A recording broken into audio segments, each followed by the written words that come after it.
By the way, gue di BEM itu sebenarnya di tahun pertama sebagai staf kajian dan aksi strategis waktu itu atau Kastrat yang kerjanya mengadvokasikan ya demo gitu kan, melakukan pengabdian masyarakat. Jadi lo sering demo ya dulu? Ya, ya gitulah. Assalamualaikum Pak Jokowi. Menurut lo sudah siap Gen Z jadi politisi di negara ini? Kalau dibilang siap nggak siap harus siap. Kenapa? Kita ini kan demokrasi bro. Ya. Artinya mewakili kelompok tertentu dong. Ya. Dan sekarang kita lihat Gen Z ini lagi ada banyak-banyaknya di Indonesia. Gen Z dan millennials lah. Ya. Jadi mau nggak mau harus ada Gen Z yang punya pola pikir sama dengan Gen Z, yang memahami cara aktivitas hari-hariannya Gen Z untuk mewakili mereka di parlemen. Seperti itu. Jadi apa alasan terbesar seorang Gen Z atau anak muda di negara ini milih PKS? Value yang mana? PKS itu kan sebenarnya partai terbuka tapi punya value yang Islam ya kan. Value Islam tapi juga bisa terbuka gitu. Halo semuanya, gua Rozi Effendi, selamat datang di Ngomong Politik, di mana semua orang kita kasih kesempatan untuk ngomong soal politik.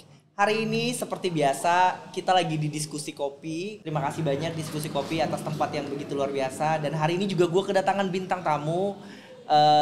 Seperti biasa para calon legislatif politisi muda yang akan berkontestasi di pemilu 2024. Selamat datang Mas Mustafa Faruk.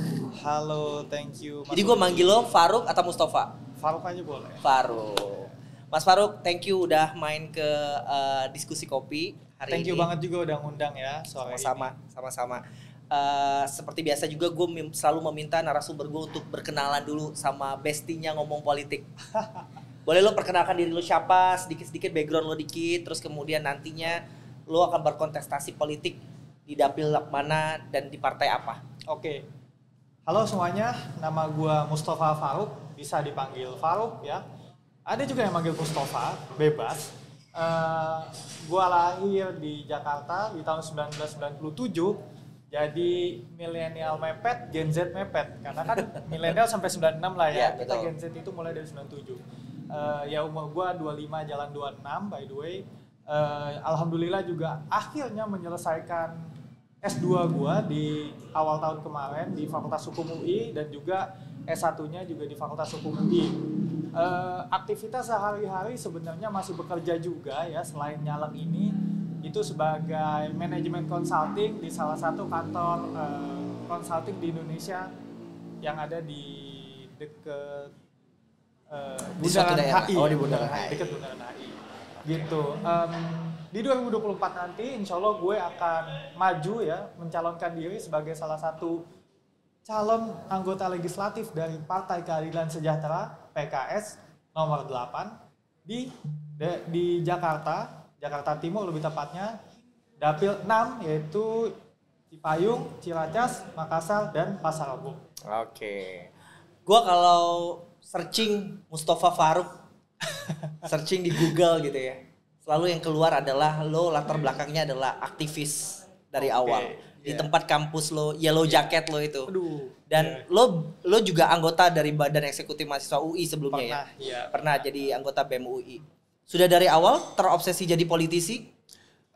Sebelum jadi politisi kita lebih ke arah untuk kebermanfaatan ya Mas Oji ya. Dimana gue merasa bisa lebih bermanfaat, disitulah gue akan berkontribusi. Kalau ngomong dari dulu, by the way gue di BEM itu sebenarnya di tahun pertama sebagai staf kajian dan aksi strategis waktu itu atau Kastrat yang kerjanya mengadvokasikan ya demo gitu kan, melakukan pengabdian masyarakat. Dan jadi lo sering demo ya dulu? Ya gitulah. Assalamualaikum Pak Jokowi. Ya dong Jokowi, ya gue masuk dapat Jokowi. Dan di tahun kedua gue masuk ke lembaga perwakilan mahasiswa. Ya jadi udah belajar sebenarnya untuk nyalek ya waktu itu di kampus. Alhamdulillah waktu itu kalau di Fakultas Hukum UI itu karena kita satu fakultas nggak ada jurusan, nggak ada judulnya perwakilan jurusan, semuanya tarung bebas. Alhamdulillah waktu itu gue dapet suara paling besar di fakultas. Di fakultas lo? Iya, alhamdulillah. Jadi itulah itu. Dan untuk obsesi. turun ke menjadi anggota legislatif, dibilang obsesi juga enggak ya. Lebih ke arah kita pengen bermanfaat buat masyarakat. Mungkin terdengar klise ya, tapi gue udah merasakan gitu ketika kita turun sendiri dengan ya kita sendiri gitu ya tanpa ada bantuan negara di situ ya mungkin bisa bagus ya bermanfaat tapi akan ada multiplier effect ketika lu menjadi pejabat publik di situ. Oke. Kita gotong royong buat benerin jalan dengan swadaya masyarakat. Bro, jadi anggota DPRD DKI, lu telepon tuh kadinnya. Ini jalan ada yang rusak nih, tolong bener nih. Jadi itu barang besok. Artinya lo mau bilang gua harus jadi pejabat publik atau jadi pemangku kebijakan untuk membuat segala sesuatu itu berjalan agar lo bisa bermanfaat bagi orang banyak. Exactly. Tujuan akhirnya adalah kita memberikan kebermanfaatan, of course. Terlepas dari lo nyebut tadi lo Gen Z mepet, tapi gua anggap lo Gen Z lah gitu ya. Menurut lo sudah siap Gen Z jadi politisi di negara ini?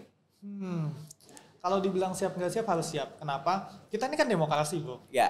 Artinya mewakili kelompok tertentu dong. Ya. Dan sekarang kita lihat Gen Z ini lagi ada banyak-banyaknya di Indonesia. Gen Z dan millennials lah. Ya. Jadi mau nggak mau harus ada Gen Z yang punya pola pikir sama dengan Gen Z, yang memahami cara aktivitas hari-hariannya Gen Z untuk mewakili mereka di parlemen. Seperti itu. Membawa isu-isu Gen Z juga? Membawa isu-isu Gen Z juga, isu lapangan pekerjaan, isu pendidikan, isu pemberdayaan. Ini kan jadi isu yang sangat dekat sama Gen Z dan juga sama satu isu lagi paling penting. Salah satunya isu lingkungan. Karena kita nggak mau dong sebagai masa depan bangsa ditinggalin negara atau dunia inilah secara umum yang ya secara lingkungan kita tahu sendiri lagi ada masalah udara, air, tanah, semuanya masih ada yang tercemar. Nah, pertanyaan gue selanjutnya adalah sebagai seorang Gen Z dan mungkin sudah research di kalangan Gen Z. Ini kalau orang Gen Z kan nyebutnya POV ya. Point of view. Yeah. Point of view Gen Z itu dunia politik menurut lo seperti apa sih? Boring. Serius, boring. Maksudnya ya mohon maaf ya, banyak omong kosongnya gitu. Banyak omong kosong. Dan itu menurut gue jadi tantangan buat gue pribadi untuk membuktikan bahwasannya di dalam politik ini bukan omong kosong gitu.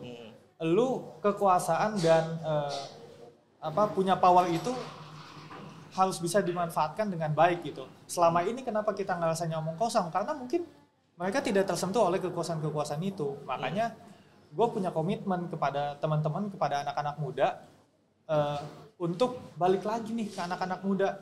Apa sih yang lu pengen? Kalau kata Aldi Taher kan ditanya, lu jadi calon anggota legislatif mau ngapain? Ya gue harus tanya ke rakyat, lu maunya gue ngapain?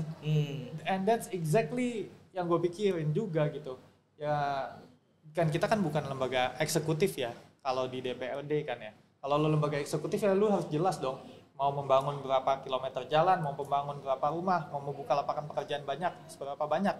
Tapi kan legislatif itu lu mengawasi eksekutif dan mengadvokasikan apa-apa yang menjadi tanggung jawab kita gitu. Kita advokasikan suara masyarakat, dibawa ke parlemen, dijadikan itu peraturan daerah, dijadikan itu supaya ada anggarannya yang bisa dikerjakan. Menurut lo, dari sekian banyak agenda politik yang dilakukan para politisi di negara ini yang bukan literally Gen Z, sudah tepatkah strategi politik di negara ini untuk mendekati Gen Z? Enggak. Jujur aja enggak ya. Ini pun gue merasakan kendala ini ya ketika kita berdiskusi dengan kaum senior.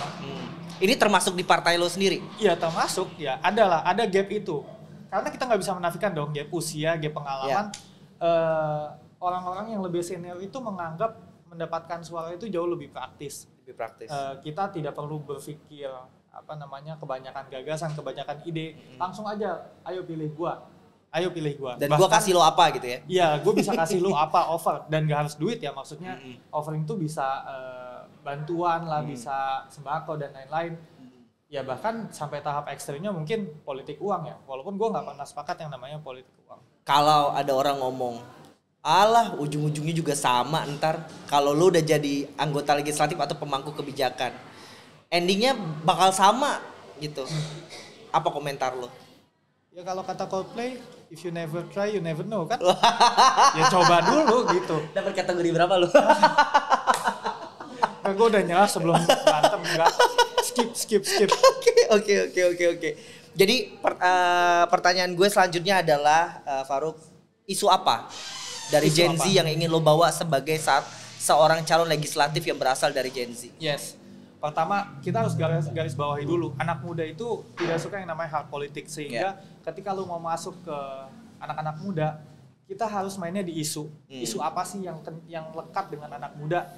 Gue sudah mencoba menginventarisasi masalah-masalah apa yang lekat dengan anak muda, terutama paling tidak di dapil gue sendiri.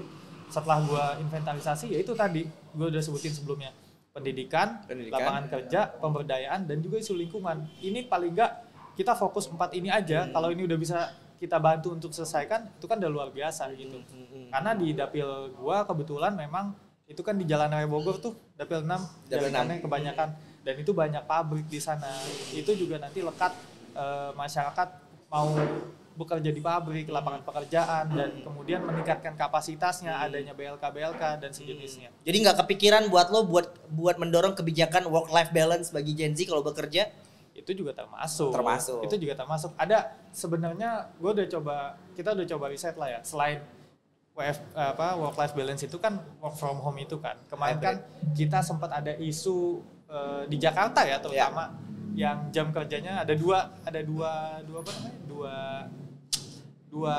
kloter tuh jam kerja. Ada yang masuk jam 8, ada yang jam 10. Tapi menurut gue bisa juga kita telusurin why not WFH, work from home arrangement.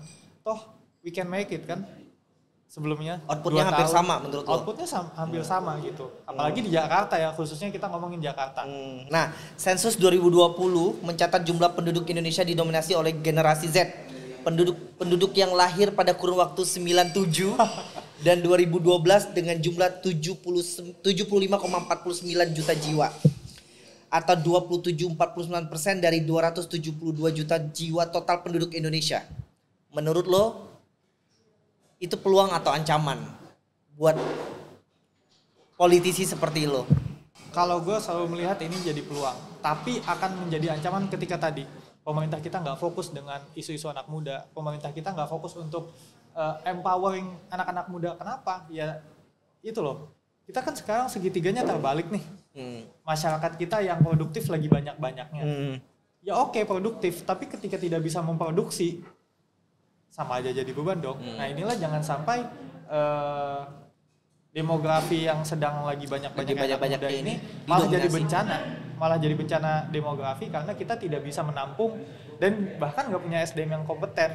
Mulai dari SDM yang kompeten hingga SDM yang bisa tertampung untuk berkarya.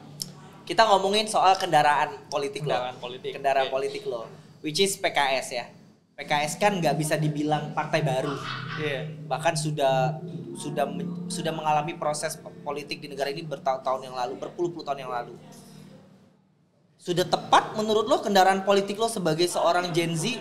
Gua berangkat di PKS itu memang udah lama ya, memang latar belakang keluarga gua itu juga banyak dari PKS. Oh lo tuh dari keluarga politisi juga ya? Iya, keluarga gue dari politisi dan dari PKS. Tapi gue memilih PKS bukan karena si dia, bapak gue atau om gue atau siapapun itu orang PKS, enggak. Itu murni dengan kesadaran, oh ya gue mau masuk PKS karena gue pengen masuk PKS gitu loh. That's why gue ngelihat PKS itu punya pola kaderisasi yang bagus gitu kan ya. Dibina dan dirawat lah ini kader-kader mudanya dengan baik. Sehingga gue pun punya kesadaran dan punya kemauan pribadi untuk terjun dan masuk ke politik lewat PKS. Sampai hari ini kita ya di Garuda Keadilan itu kebetulan saya partai Garuda Keadilan itu saya partai dan gue saat ini adalah ketuanya. Kita udah ngumpulin lebih ratusan caleg muda se-Indonesia multi tingkat itu yang di bawah 35 tahun. Artinya yang lahirnya maksimal 89.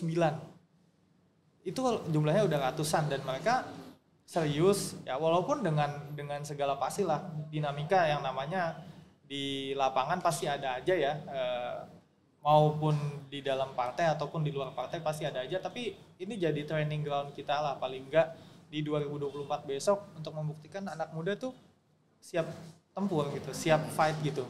Balik lagi ke kendaraan politik. Jadi apa alasan terbesar seorang Gen Z atau anak muda di negara ini milih PKS? Value yang mana? PKS itu kan sebenarnya partai terbuka tapi punya value yang Islam ya kan. Value Islam tapi juga bisa terbuka gitu. Karena ada juga di DPW Papua Pegunungan itu ketua DPW-nya juga non muslim ada.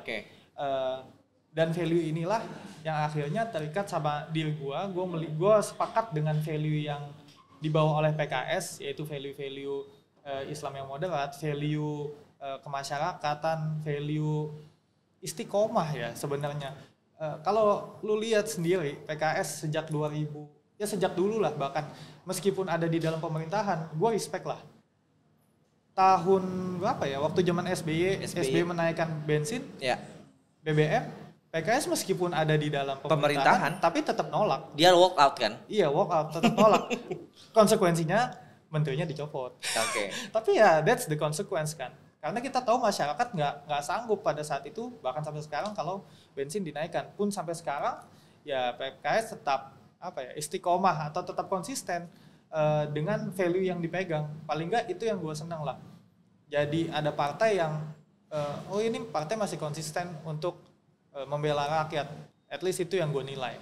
Gue kemarin sempat wawancara pengamat politik Bang Henry Satrio ngomong satu-satunya yang mampu melawan akar rumput partai pemenang saat ini adalah akar rumputnya PKS juga gitu.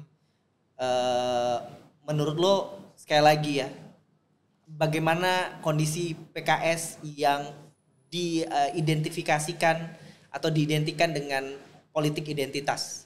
Kita bahas politik identitas dulu ya.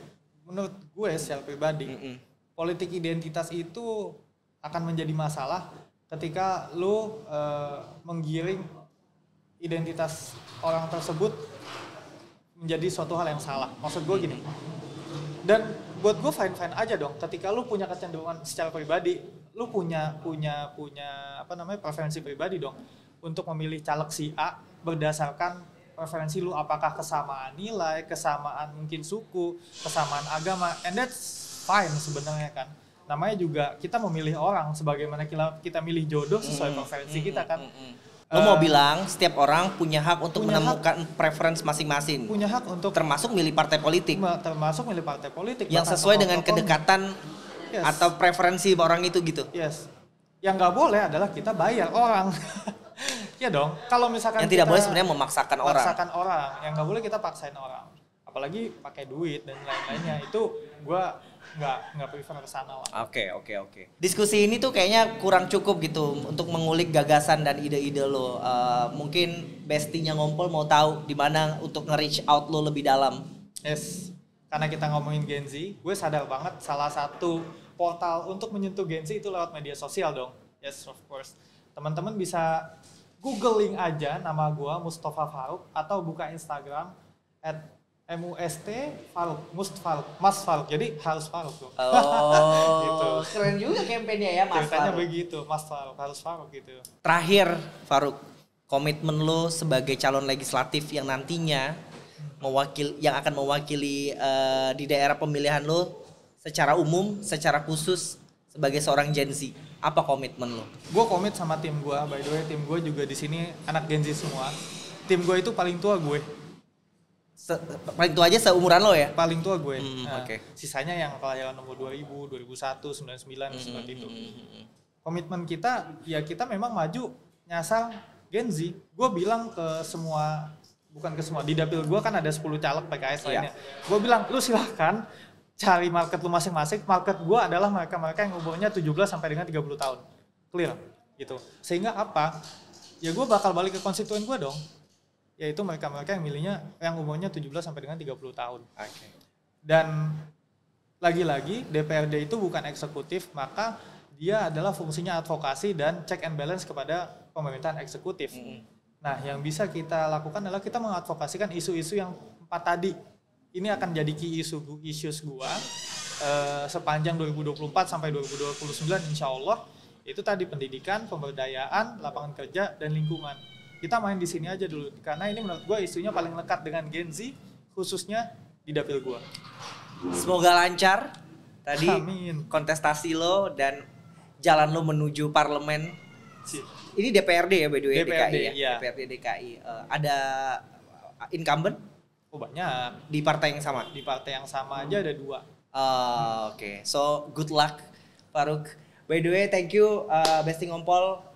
Demikian konten ngomong politik di episode kali ini. Terima kasih juga buat diskusi kopi, buat tempat yang luar biasa. Jangan lupa disaksikan konten ngomong politik di channel YouTube Peito Network dan di follow sosial media TikTok dan Instagram ngomong.politik. Sampai jumpa pada konten berikutnya.